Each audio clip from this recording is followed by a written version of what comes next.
Hey, good afternoon on the East Coast, and good morning to those of you guys out in the western part of the United States. Welcome back to Skyfire TV Live. Matt Sloan here, CEO of Skyfire. We also have, of course, Ben Kroll, our Chief Operating Officer and Chief Pilot. And we're very excited to welcome today a good friend of ours for a long time now, Ben Miller. Ben is the Executive Director of the Center for Advanced Technology Aerial Firefighting for the state of Colorado. Did I get that right? You did. Well, executive is inflating it. I don't think I have an executive on there. It's just All right, whatever. We made it happen. So my boss is the executive director. Oh, okay, got it. Director. Okay. I will change it accordingly. But thank you nonetheless, although you are just the director. Thank you for joining us on what is affectionately known as the Matt and Ben Show. We are super excited to have you. Just to kind of give the audience like a little bit of context here. We met you, it's almost 4 years ago now, out at a UAS summit in central Colorado, which was super enlightening for all of us, I think. And I got up on stage and said a bunch of stuff, and then Ben got up on stage right afterward and said, respectfully, everything that Matt just said is completely wrong. Yeah, I think I remember that's how that began. Yep, that is. But I was there. It was accurate. Respectfully, and I really. So, but we had a great conversation after that, and I think we sort of came to understand each other quite well there. So, will you just kind of give everybody a little bit of a background on who you are and sort of how you got to the position that you're in today? Yeah, sure. And not to go too far back and waste too much time, but began my law enforcement public safety career in 2000 with the Mesa County Sheriff's Office.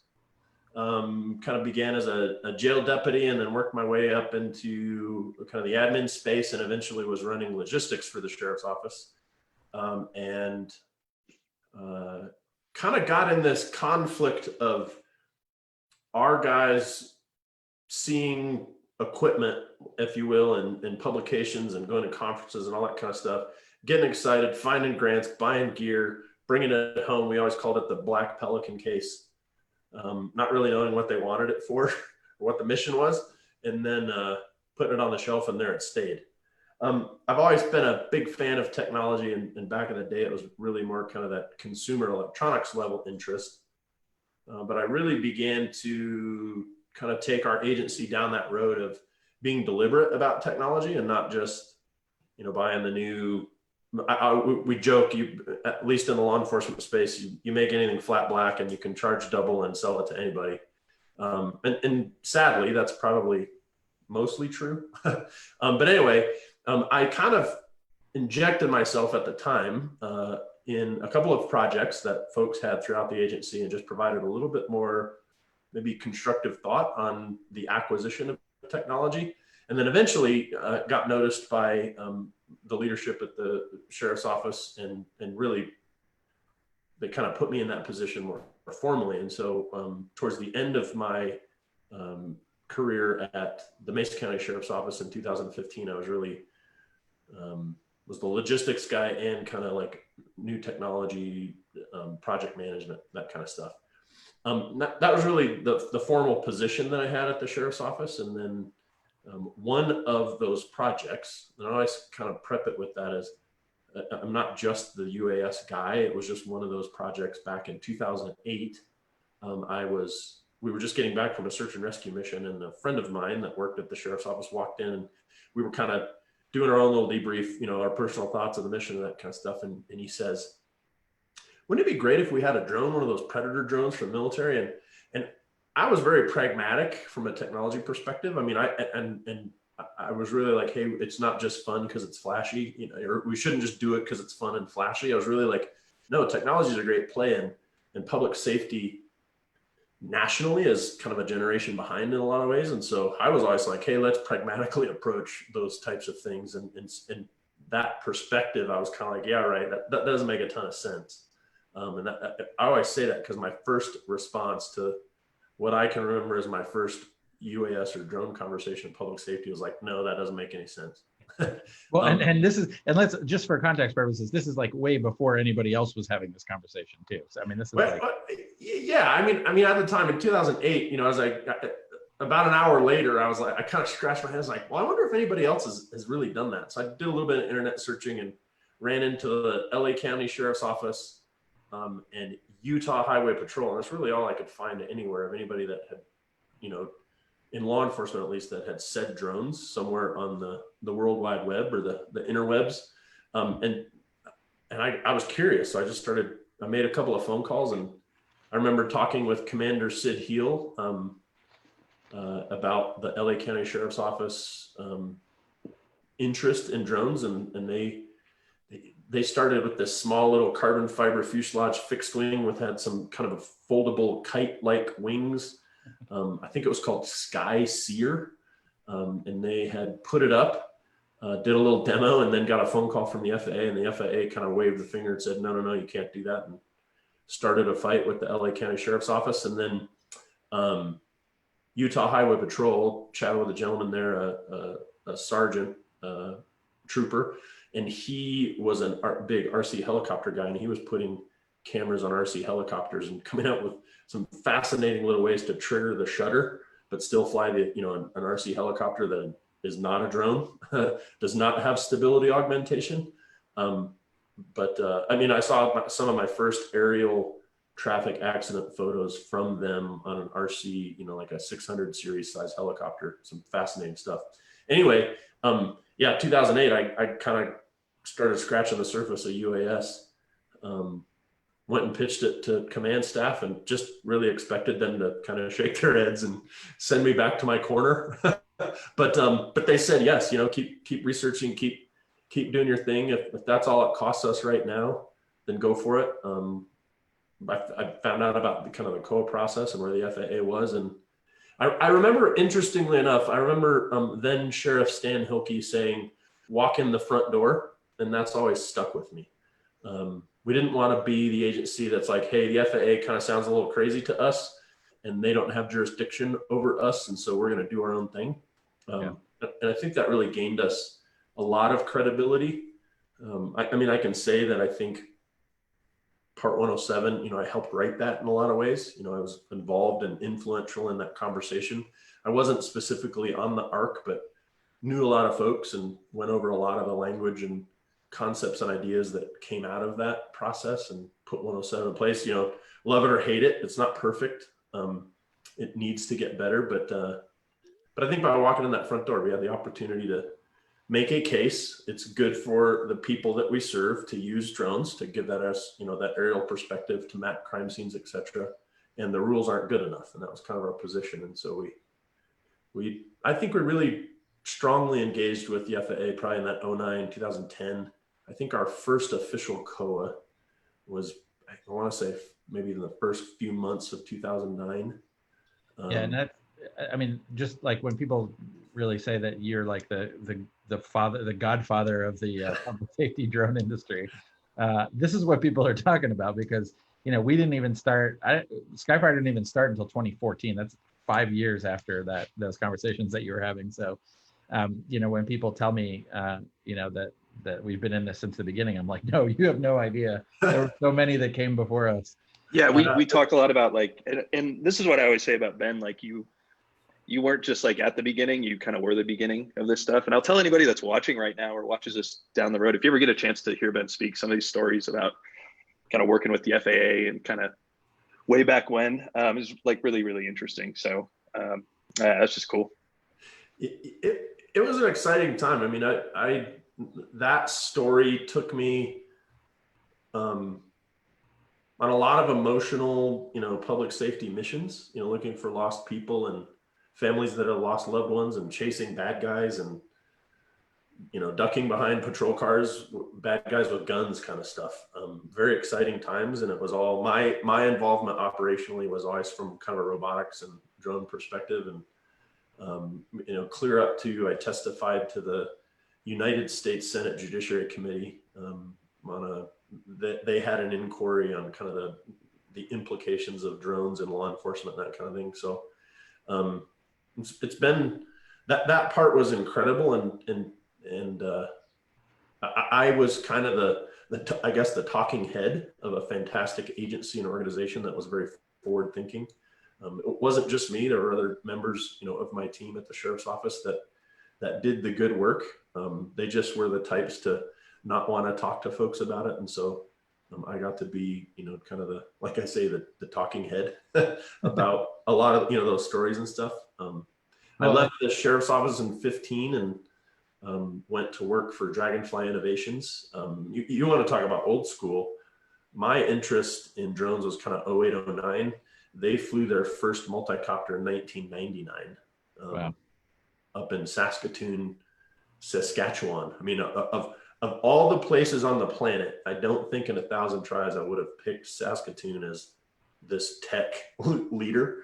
But I worked with Dragonfly for a couple of years into 2017. And then the Colorado State Fire Department has a section that's research and development. That's what we do. And an opportunity came to the director position was open, and a couple of folks approached me and said I should seriously consider putting in for it.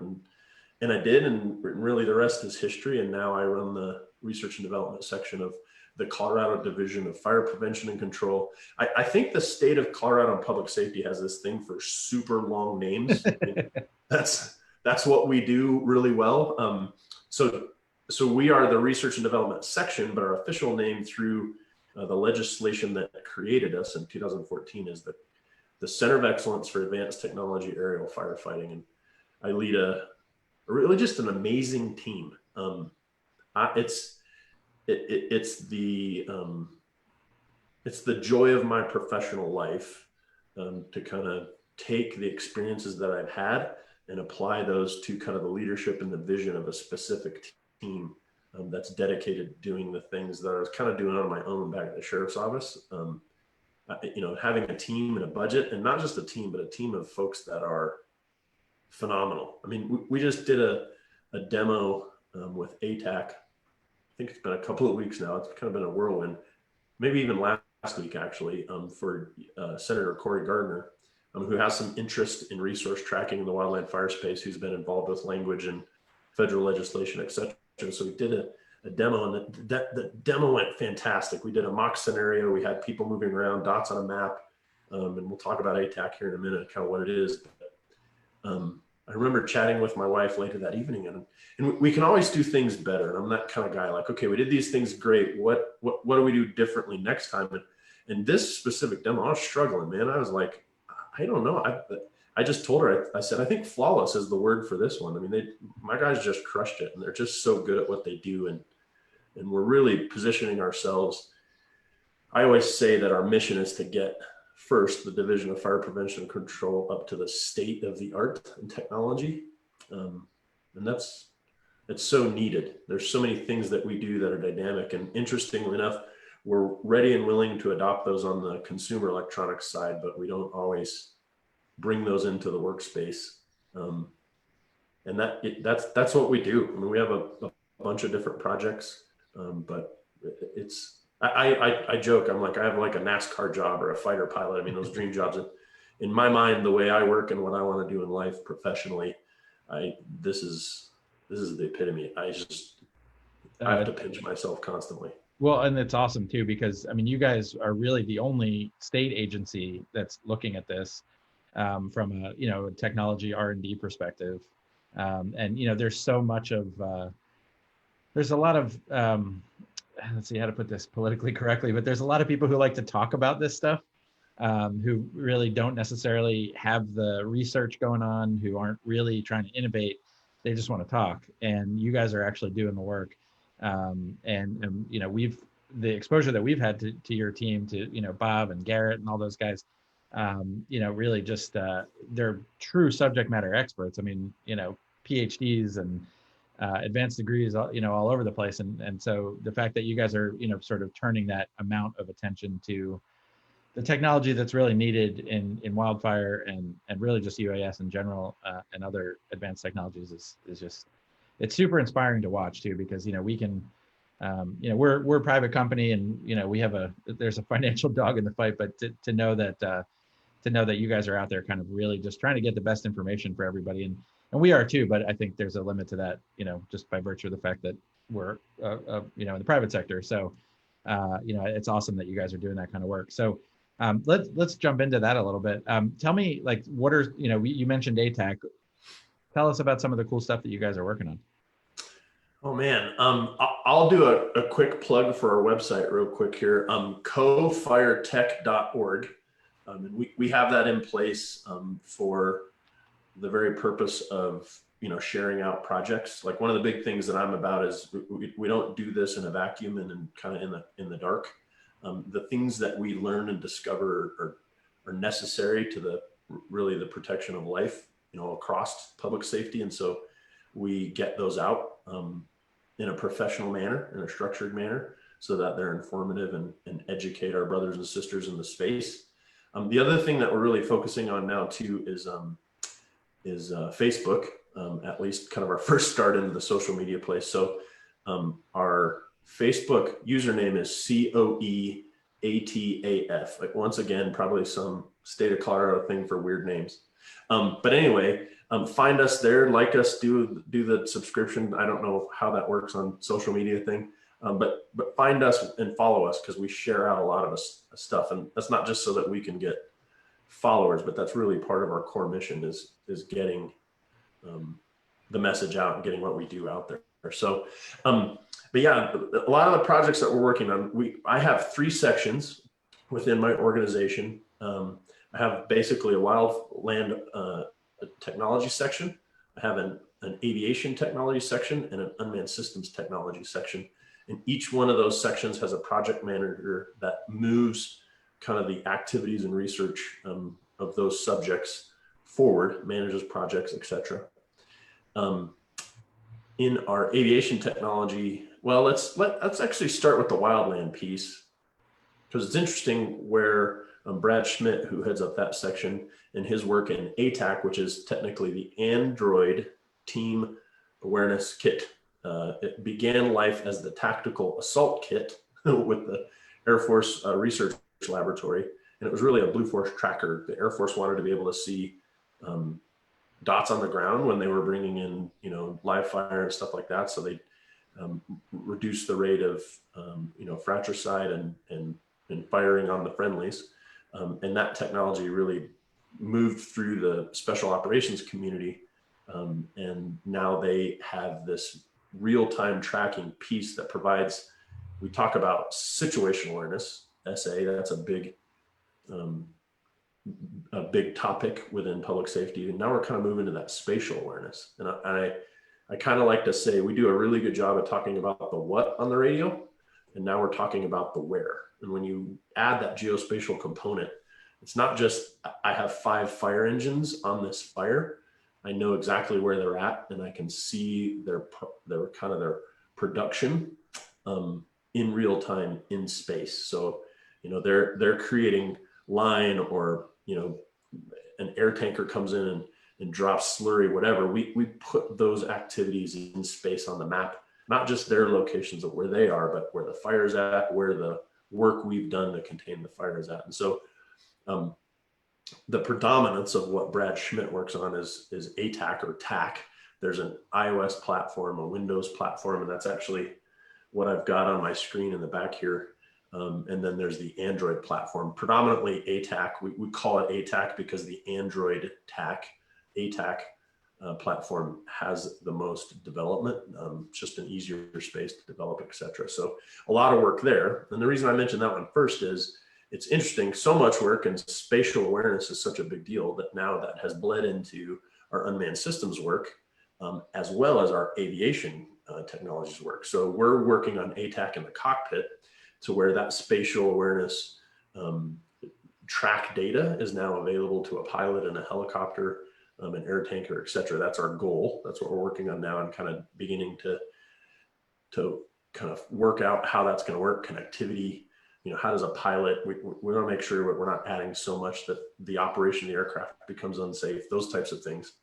But then also in unmanned systems, ATAC has a UAS tool And now we are driving drones connected into kind of this ATAC infrastructure.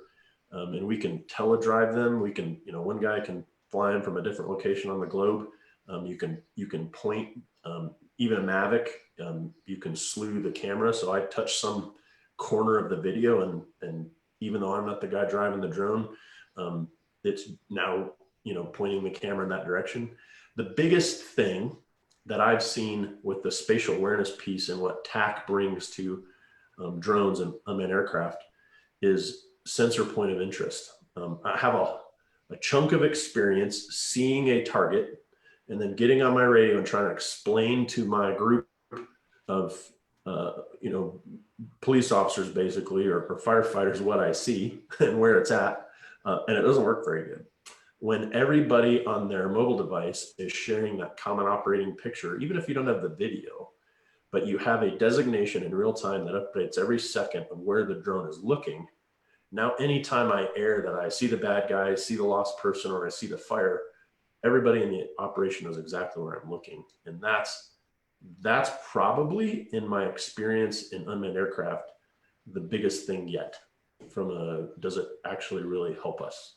And that's a needed thing. I expect to see that now really growing in the industry. TAC is not the only solution out there, but sensor point of interest, or what we call the SPY, that's the ability where software calculates, where the camera's looking on the surface of the earth, and then provides that specific point as it moves back to the operator and back to everybody on the network in real time. And that's a big deal. So all these things kind of connect through TAC. There's other things that we're working on. Dave Tolley runs up our aviation technology section, and he has put the final polish on a water enhancer project. And that's looking at, can we put polymers and different types of gel and water to make it really last longer on the fire ground. So it suppresses longer, it holds lines, it doesn't evaporate immediately. Garrett Seddon, our unmanned systems projects manager, is also looking at ground stuff. We've worked with Honda in the past on some self-driving ATVs, kind of this mule idea. Could we put all of our equipment on that and let it drive with us up there? And then when we get there and work, we send it back by itself to go get more, those types of things. So it's pretty cool stuff. But it's interesting where TAC really spatial awareness is that big that it's going to hit everything. And that's what we're all trying to accomplish, right? By having these aircraft in the air, and whether they're manned or unmanned or ground robots, or the whole point is to gain perspective on the situation, right? So it makes that, it follows that, obviously being able to collect that data, and then the second part would be to actually disseminate it to people who need it. That's the critical piece. I think that's what sort of what we're all after, because if I'm just standing there flying, I can only do so much about it. So getting it out to everybody else, is really important. We're seeing this, just this week, I think, with some of these protests, and just having the perspective on what more than just the granular situation right in front of me, but what's going on. What's the 30,000 foot view? So, what? Give me an example of sort of how you guys have used this, in an actual deployment where it made a big difference.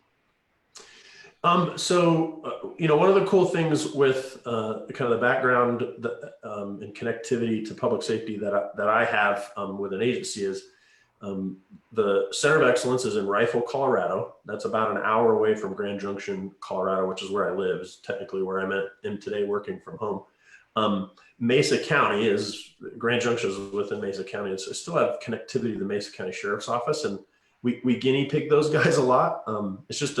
It's a natural connection there.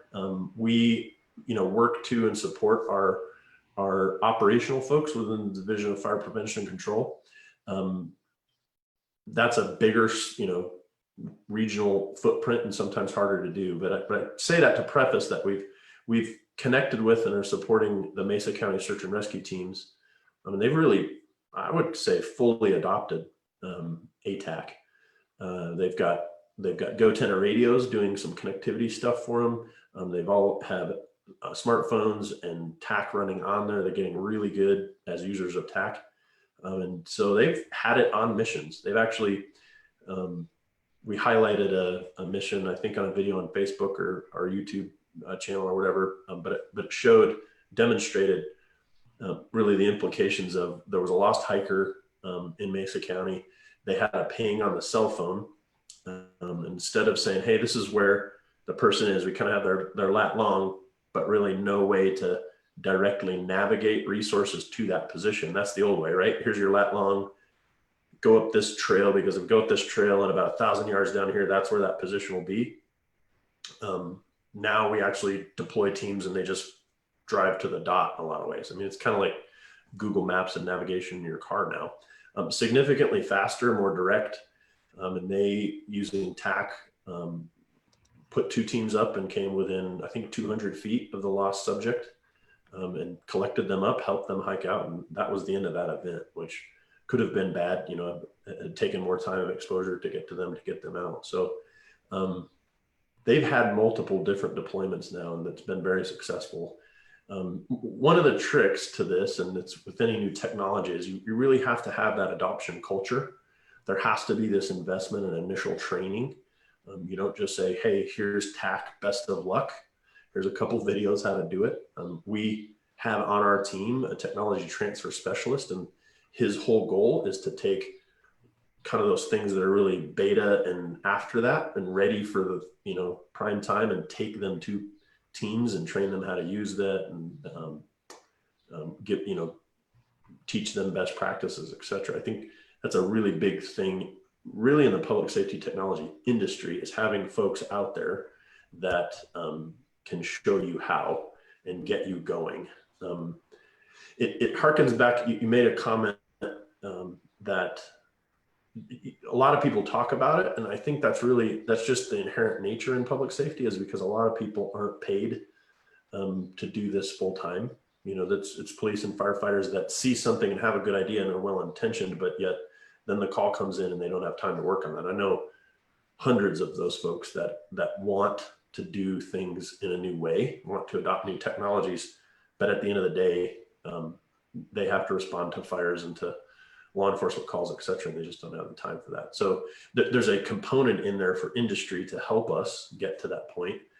We do have the privilege in the state of Colorado, within our fire department, to have a component like us that's, you know, dedicated to that, but that's kind of a big deal. So yeah, well, and I think that, I mean, that's exactly, you know, I think what I was getting at is that, you know, there's a place, that's why it's so exciting that there's guys like you who are doing this, who can really focus on it full time, because yeah, absolutely. I mean, you know, most of the agencies that we talk to have, you know, this much time to focus on UAS and then 50,000 other things that they need to do.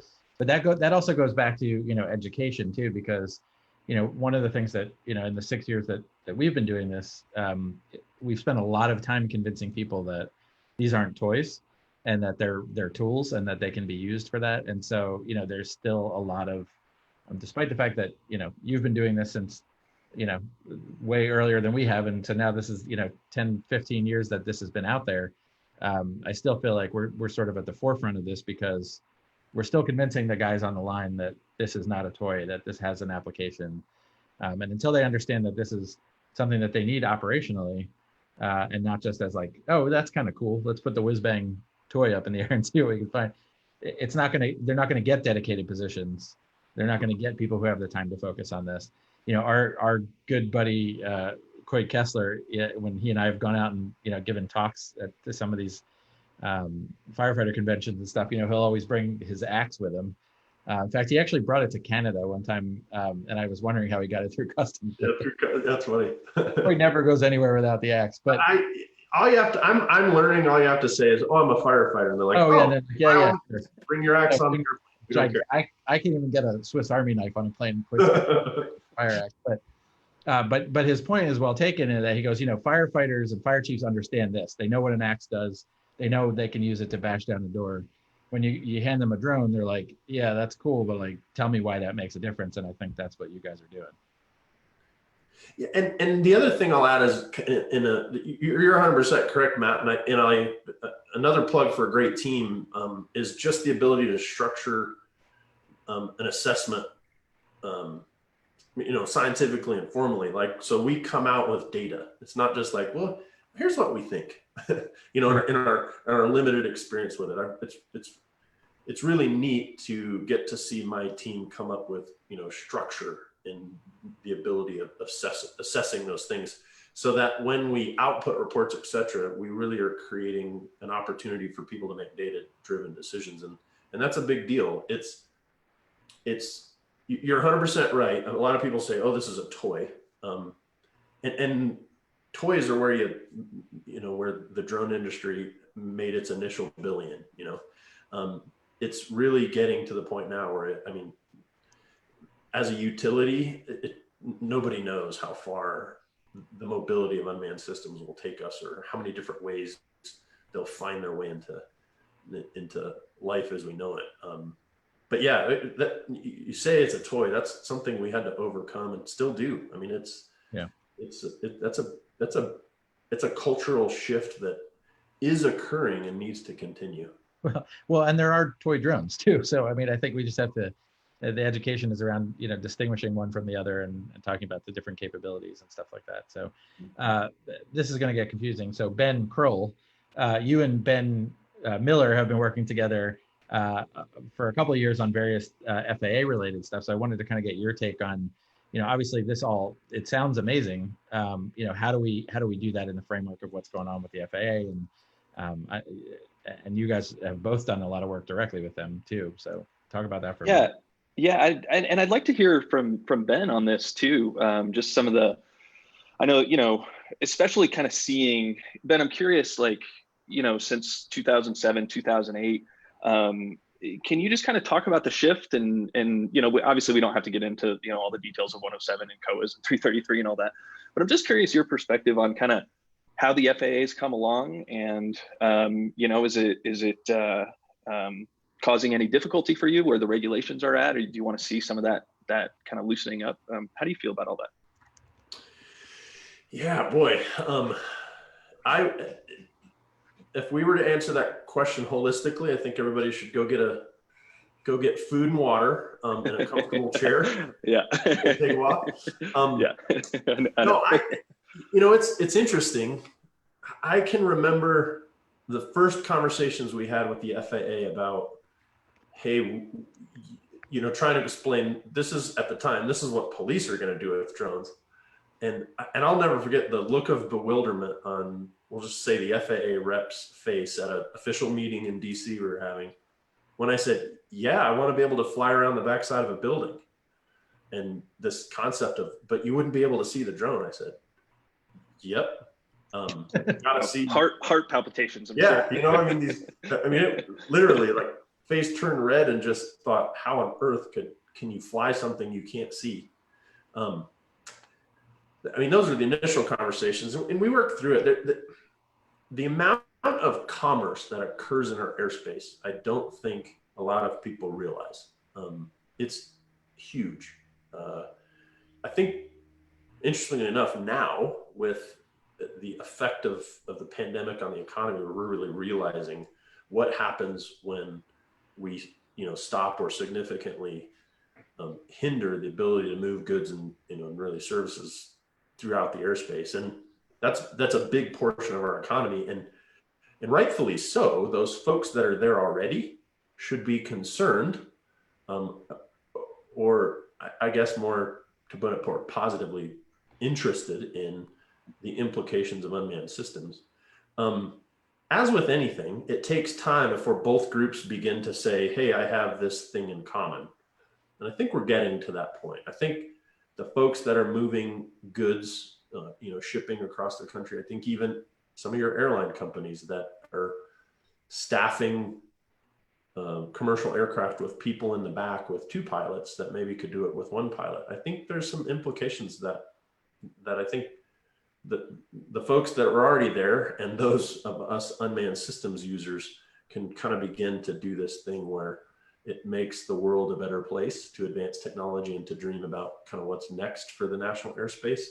I think the FAA is getting there now. I think they get it. I think it's taken a lot of work by advocates within the industry for some time. I'll give props out to Amazon. They've done a relatively good job and spent a lot of money on getting that conversation. and engaging, the Department of Transportation as a whole on helping the FAA to see what's possible. I think now the FAA sees what's possible. I think when we began this, and no fault to anybody, it's just hard to be, not everyone's a visionary, I guess, but, administrations in the past within the FAA haven't been as, I guess, forward thinking, and there was some delay there. I think we're getting there. I think this process of here's a chunk of rules. If you want anything more, you have to do a waiver. That works as long as the time in which we go from waiver to new rule isn't unrealistic, right? Like here's 107 and the things it lets us do now. If you want to go outside of that, get a waiver. We just want to make sure that that waiver period doesn't become the norm. We want that waiver period to be the transition to the next generation of rules, with waivers to the next generation of rules, and so on and so forth. I think that's a constructive way to get to a place where mankind really gets to see the full benefit of unmanned systems. And, we've been chatting about big drones, right? Like things that are more than 55 pounds and some of the ideas that we have for kind of the implication of that on public safety. And that's really the next step. I just a side comment real quick to tangent, squirrel. We can't beat gasoline from a power and a density perspective. And I'm actually excited to see folks that are like, let's just put gasoline on multicopters. Why not? Because we can get flight times that are realistic. And if you think about it, at least in public safety, especially in wildland fire, we take gasoline for chainsaws and fire trucks and all kinds of stuff to the field with us all the time. And the recharge process. Hey, I'm low on fuel. I land and I'm fully recharged and I'm flying again, as opposed to here's batteries that I now have to put on and watch them slowly come back to life. It's a big deal. So I will just say that we are of like mind on that, and stay tuned. Yeah. There's some very exciting stuff coming out of the Skyfire camp here. That's awesome. That's good to hear. Ben, were you, sorry, I didn't want to cut you back out. Did you have more to say on the FAA? Oh, no. I thought that was just, yeah. And I'm with you, Ben. I thought that was, that's just a great perspective there. And I'm with you. I think the FAA is coming along. Obviously we would like them to come along faster, and on our time frame rather than their time frame. But I'm with you. I think they're coming around, and yeah, I'm excited about what that's going to mean for some of the technology. And you're talking earlier, Ben, just about kind of how important it is, just all those data-driven decisions that people are able to make. That's true. Like I can't remember, I can't even count how many times Matt and I have gone to a training, and we've done a training, and then they call a month later and they're like, we haven't done any practice with the drones or any of that stuff. So I just echo that. I think we're still in kind of this research and development phase of the industry. Yeah, great comments there. It kind of draws my mind into this kind of professional operator concept of, that's one of the requirements. We have a high expectation, and if current events don't highlight that, public safety plays a significant but really unique role in society. And we all have to remember in public safety that with that comes the responsibility to be the best professionals as possible. We don't get to kinda be good cops or kinda be good firefighters. That's not what we owe our community when they kind of trust us with this position. Even in the fire space, fire folks are allowed to do things that the general public doesn't get to do. In the EMS place, especially deliberate life-saving activities. And I think unmanned systems is no different than that. It's our duty to not just be like, man, there's this thing and we kind of use it. I think we need to be good at what we do. We need to commit to growing, professional operators within the public safety space. And there's a big training component to that. Props to NIST to really seeing that and saying, taking kind of the value add that NIST brings of creating these structured evaluation techniques is probably, the kind of big picture way to explain what they're doing. But The courses that Adam Jacoff and his team have put together are fantastic. It's taken a lot of work over time and a lot of repetition and evolution and to get it to a point where it is today. But we're starting to see these products that will kind of standardize the way we assess what a good pilot is. And you guys it's not an easy thing to do, but it's very important, and the training piece is a big deal. Yeah, and I love what you guys have done, sort of standardizing that across the state, for anybody who's operating for the Department of Public Safety. And I think, a lot of people could take a page out of that book, because, we get out on these scenes and to the extent that we're involved in actually flying, I mean, some people have great training, some people have no training, some people have passed their 107 test but have never touched the sticks on an aircraft. And there's got to be some sort of standardization across the board, and you guys are leading the charge on that as well. So one of the things that I wanted to kind of ask you about, and you hit on it a little bit earlier when you were talking about the early days, is perception and public perception. Obviously there's a big difference between law enforcement and fire rescue. Typically, if a fire department does something, everybody celebrates it. If a police department does something, everybody's pissed off about it. And I understand that too. I mean, it's certainly within the context of what's going on in the world today.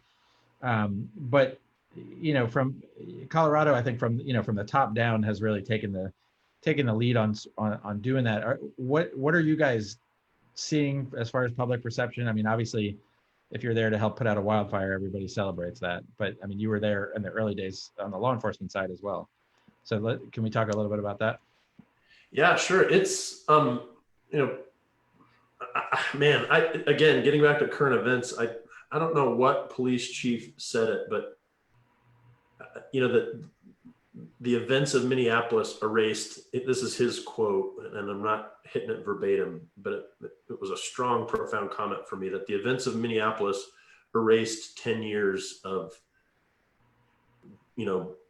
positive work in police, community relations. And it's so true that public perception and engagement is such a big thing. We don't just get to do the things that we want to do just because we're the police, and a lot of times just because we're the fire department. We have to engage our public and make the case to them as well. In the basics on the accounting side is it's our shared tax collection that pays for all of this. But also, there's that public trust, and it's different on the blue side than the red side, the law enforcement side than the fire side. But it's just as important on both sides, of the public safety community, to make sure that the public understands what you're doing, why you're doing it, how it's beneficial, and why it's a good thing. And I think our experience has been in both on the law enforcement and now the fire side is, if you make that investment, it pays off. I mean, it does. You'd be surprised. Maybe you can't say this for all communities, but the communities that it's going to be an uphill battle the whole way are, few and far between nowadays. That said, you can't just assume that your community is going to say, hey, cops with drones, let's do it. That's no problem for us. I think you do still today in every community across the country. You have to make that investment in your public and trust them to understand and to take that process seriously and do the very best job you can. Yeah, absolutely critical. And I think that, as you said earlier, you can't afford to be just an okay police officer, just an okay firefighter. It's in everybody's interest, your own and the community and the government at large to be best at what you do. So I think that's absolutely correct. It's hard to know exactly what to say, I think, in this environment, but yeah. I think that's important. So yeah, I without getting into it's a very sensitive topic, and I'm not going to be kind of the white guy from a fire department in Colorado that makes a comment on that, but I will call on public safety members across the country that we have to be excellent. And that's a requirement. Yeah, no, I think that's where it starts for sure. And I think, for the purposes of this webinar, we can leave it at that. Yeah. One of the things, and now I do understand the fact that you work for a state agency in Colorado. So I don't want to press it too hard on this, but Uh-oh. any clue what the hell's going on in on these drones flying over the skies at random hours of the night in Colorado? Can you shed any light on any of that? I've got my own theories, and I think sharing them doesn't help. Yeah. I can tell you, what we went out and we were in a unique position, center of excellence, and some of the subject matter expertise that we have to go out and to kind of really assist in attempting to figure out what was going on. We didn't. There's some things that I observed. This isn't really opinion. This is more things I observed. We observed things like the instance of drone sightings were significantly less in that area of the state when there was thick, low cloud cover all night, which kind of suggests that, when the clouds are in and thick and low, you don't see commercial aircraft up above. I think, I'll share a little opinion here. I think the general public is relatively new to knowing and understanding what a drone is up in the sky. Another observation, we were into kind of a multi-night operation to kind of assess what was going on out there. We had folks in the field looking, and it didn't dawn on us until a couple nights into, hey, maybe we should put a drone up to the folks that work for us that are looking to show them what one actually looks like. And when we did that, one of the members of our fire and life safety section came out and put one up and said, this is what I think he had a Mavic, and he put a Mavic up, and you should have seen the eyes on folks. Oh, and even our own internal sightings were less after that. So it's just one of those things. I think our ability, just the general public, to see drones in the air, especially at night when it's really hard to tell. I see a flashing light because it's contrasted wonderfully against the black sky, but I have no idea how far away that is or how high it is. I think that reality played into that event quite a bit. Yeah, no, I think that's well put. I think that's about as much as any of us know about it, and if we know any more, we can't say anything anyway. So I think, there's not really. I should have said that more confidently so people don't doubt the truth. Yeah. There's no secrets out there. Yeah, no, I don't know. If there was, I'll tell you that I'm not important enough to know what those are. So, well, you took the words right out of my mouth. I was going to say, Ben and I certainly aren't, and you may be slightly more important in that vein, or at least part of the public operation, but probably not at the pay grade that knows what's happening out there. So, fair enough. Yeah, that's a good way to put it. Yeah, exactly. So, I think we're obviously very excited about the stuff that you guys are doing. We would keep us posted on what you guys are working on. I think there's some really exciting information coming out from your group, and as you said too, and I think this is the key for everybody, is it's all data driven. So it's not just Ben's opinion on something. It's Ben Miller's opinion. Ben Kroll's opinion is valid too, but not just Ben Miller's opinion on something, but actually data driven and put through the ringer testing wise. I think that's super critical. Yeah. It's a good filter, at least, right? Like, we let the good things move through, and we slow up the bad things that nobody has any time for. Yeah. I guess a closing comment to really kind of comment to industry and kind of the folks that would be watching this is we want to see bigger drones. Urban air mobility is a big thing. Stability augmentation, that ability for a kind of an IMU or an autopilot to take away really the fine motor skills of being a pilot that we knew before drones. Stability augmentation, this thing where, hey, it's flying stably all by itself. We're simply telling it to go forward, backward, left, right, up, down. That's a big deal. That's changed the face of aviation, just like the jet engine did. But I kind of want to encourage industry to think bigger than just something that folds up and sits in a backpack and carries a cell phone sized camera. Ben, what do you like specifics on that? Like what? Well, yeah, no, specifics on big drones. We think there's a place for a big drone that carries water out to a single tree fire.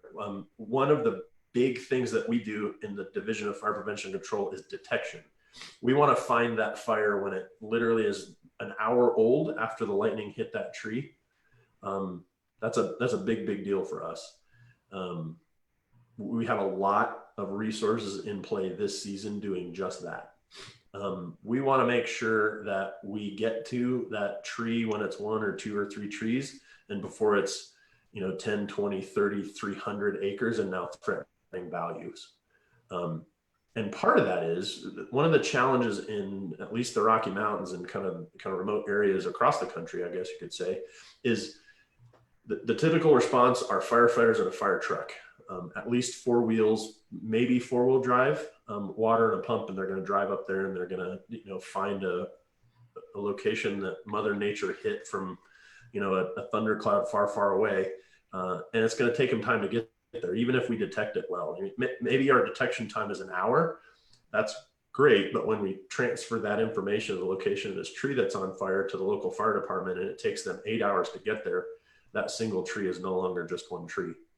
We think that this improvement of mobility that drones bring us can take that fire truck, the water that's on that fire truck, put some of that water on a big drone, send that big drone out while the firefighters are making access to that single tree, and maybe not put it out, but at least restrict it to the point that when they do 8 hours later arrive, it's still just that one tree. Maybe it's smoldering, whatever. I don't think that ever replaces the wildland firefighter or firefighter.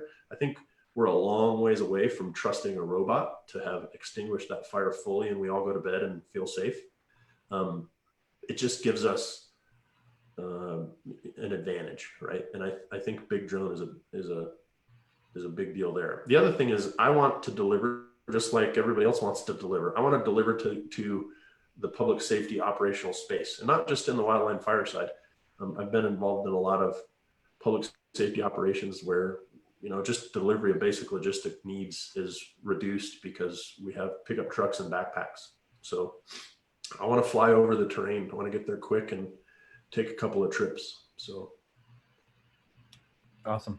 Well, yeah, no, we certainly echo that sentiment, and all I can say publicly is stay tuned because we got some cool stuff coming out from our Viking side. So we'll fill you in on that offline here. But yeah, I just want to say thank you again. You've always been a great partner to us. I knew I liked you from the second that you said you completely disagree with everything I had just said. And as it turns out, we agree on more things than we disagree. So I would agree. Excellent. Well, thank you again for joining us. Thanks for all the great work you guys are doing out there to keep all of us safe. To the rest of you guys watching, likewise, thank you for for working through some crazy times here to keep all of us safe and doing the hard work that needs to be done. So if you guys have any questions for Ben, certainly you can contact us and we'll get you guys in touch. You can chat with us here on Facebook, Twitter, Instagram, still not TikTok, any of those other media, email, phone, we're all here. So thank you guys again so much. Thank both of you guys for being with us today, and we will call it there. Thanks, everybody. Thanks, guys. Take care.